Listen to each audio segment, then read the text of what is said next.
Hi everyone. In this video we are going to see spherical mirrors. तो दो type के spherical mirrors होते हैं, concave mirror and convex mirror. Mirrors हम उन्हें कहते हैं जिसके जो सरफेसेस होते हैं मिरर के वो थोड़े से कर्व्ड होते हैं. अगर कर्व्ड इनवर्ड्स है और इनवर्ड पार्ट अगर रिफ्लेक्टिंग है जहां से रिफ्लेक्शन फिनोमिनन हो रहा है तो इस पर्टिकुलर स्पेरिकल मिरर को हम कहते हैं कॉन्केव मिरर.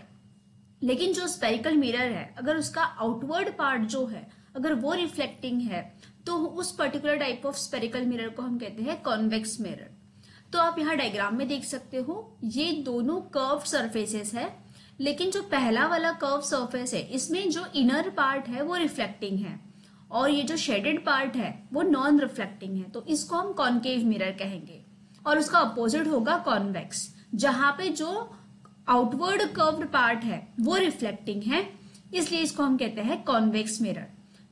सो कॉन्केव मिरर और कॉन्वेक्स मिरर को डिटेल्स में समझने से पहले हमें कुछ कॉमन टर्म्स है, फ्यू टर्म्स है जो हमें पता होने चाहिए. So let's see the first term.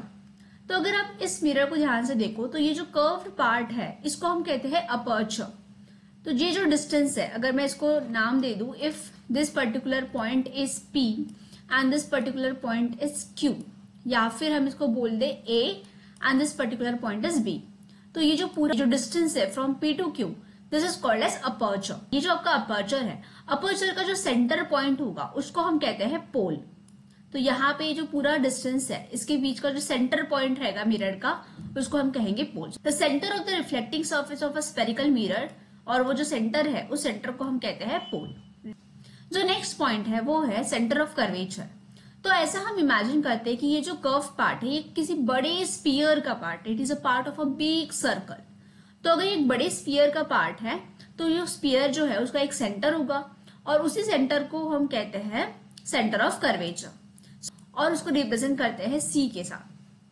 अगर स्फीयर है तो उसका रेडियस भी होगा और जो रेडियस रहेगा इस स्फीयर का उसी को हम कहते हैं रेडियस ऑफ कर्वेचर और उसको रिप्रेजेंट करते हैं with the letter capital R. तो जितने भी आपका रिफ्लेक्टिंग सरफेस है इसके ऊपर अगर हम सेंटर से लाइन ड्रॉ करें तो ये बन जाएगा रेडियस ऑफ कर्वेचर.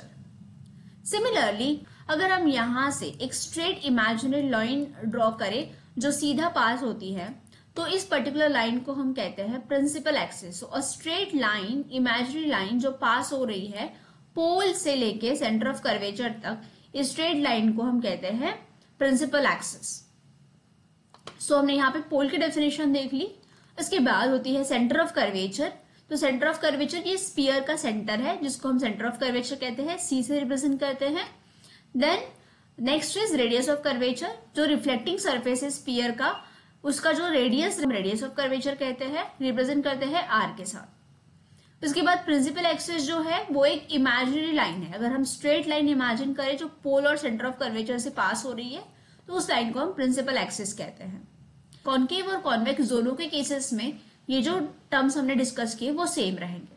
इसके अलावा और दो टर्म्स है, एक है फोकस एंड दूसरी है फोकल लेंथ.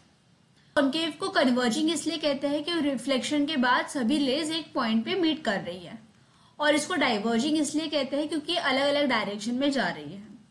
इस पर्टिकुलर केस में रिफ्लेक्शन के बाद जिस पॉइंट पे मीट होते हैं सभी रिफ्लेक्टेड रेज उसको प्रिंसिपल फोकस कहेंगे कॉन्केव मिरर का. और जो कॉन्वेक्स मिरर है इसमें जो डाइवर्जिंग रेज है अगर हम उनको पीछे ट्रेस करेंगे तो वो एक पॉइंट से आते हुए दिखाई देती है और उस पॉइंट को हम कहते हैं principal focus of convex mirror. आप यहाँ पे क्लियरली देख रहे हो कि ये जो डाइवर्जिंग मिरर रेज है ये इनको पीछे हमने ट्रेस किया है और they are appear to be coming. तो एक्चुअल में वो वहां से नहीं आ रही है but they are appear to be coming from a single point.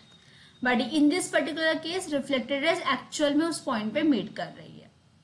Okay, तो ये हो गया आपका principal focus of concave mirror and principal focus of convex mirror. इन दोनों प्रिंसिपल फोकस को हम रिप्रेजेंट करते हैं कैपिटल F के साथ. ये जो फोकस है वो प्रिंसिपल एक्सिस पे बनता है.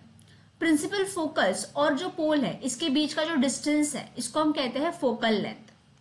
तो यहाँ पे भी आप देख सकते हो जो पोल है और फोकस है इसके बीच का ये जो डिस्टेंस है इसको हम कहेंगे फोकल लेंथ, और फोकल लेंथ को रिप्रेजेंट करते हैं हम स्मॉल f के साथ.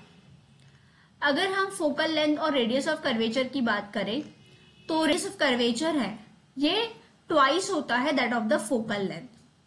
तो यहाँ आप देख सकते हो कि फॉर एग्जाम्पल कि जैसे C से लेके जो P है ये हो गया आपका रेडियस ऑफ कर्वेचर। तो ये जो पूरा डिस्टेंस है यहाँ से पोल तक का, इसको रेडियस ऑफ कर्वेचर कहेंगे। तो फोकल लेंथ जो है, ये जो फोकल लेंथ है इसका डबल होता है आपका रेडियस ऑफ कर्वेचर। तो अगर रेडियस ऑफ कर्वेचर 6 सेंटीमीटर्स है तो आपका जो फोकल लेंथ रहेगा वो 3 सेंटीमीटर्स रहेगा। तो ये बहुत इंपॉर्टेंट टर्म है जो आपको आगे न्यूमेरिकल्स में काम आती है। So this is all about the spherical mirror, concave mirror and convex mirror. In the next video, we are going to discuss image formation of concave mirror.